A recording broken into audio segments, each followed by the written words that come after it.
Assalamu alaikum. So today this presentation is going to be in English for a change, as well that talks about preserving endangered tongues and linguistic diversity.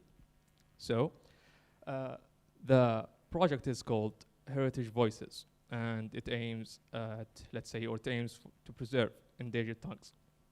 So I presume that you may already know that the United Nations has, declared that this decade will be the decade of indigenous or international indigenous languages, starting from 2022 all the way to 2032.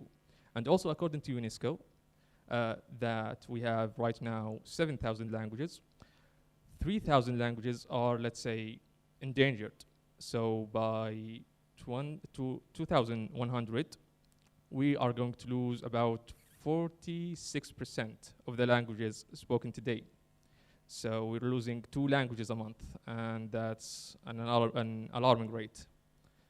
So, but sometimes we'd say that preserving endangered languages sounds like a you problem for those who speak it. Am I right? So let me tell you a story that may change your perspective, okay? This lady over here, her name is Toyoyo. She won the Nobel Prize back in 2015.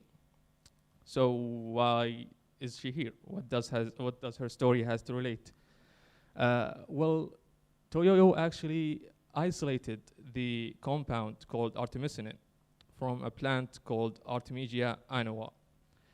This plant, we know it as wormwood plant, and she created the treatment or the cure for malaria, and it has been used till this day as the frontline treatment for malaria worldwide.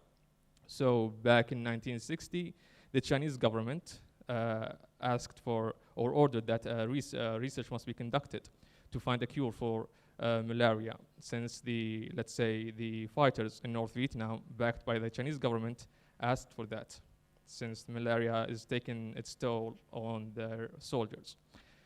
But where do you think she found the insight for this, treatment?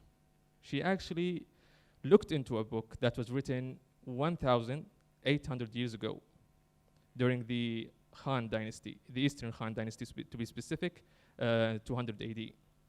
So now I guess you can see why preserving endangered languages is quite vital, since preserving endangered languages also may, preserve valuable knowledge. And according to a whole body of research, language influences the way we think. So the way you speak will give you another perspective to the world. Also, you can see that some researchers are trying to go to a more sustainable, approach when it comes to, agriculture, by, adopting a more ecological approach, if you'd say. So, as you know, that indigenous people try to live with nature instead of subdue nature to their own will. But why this project specifically? That's important. When it comes to this project, we can see there are a lot of other projects like ELP, ALF, ELA, Living Tongues, so on and so forth. But as far as I know, up to 2021, there hasn't been any project done on a large scale in the Islamic world. So that's a big problem. There might have been, projects that were done on, a local scale or a regional scale, but not like these projects. So now that you have known why or understood why this project is quite important and why preserving endangered languages is quite important, we'll go to the methodology and the outcomes and goals. When it comes to the methodology, we are going to engage the community, then engage the researchers to document the languages, build capacities to, teach the people, indigenous people, how to teach their languages. And finally, we'll advocate for the importance of endangered languages.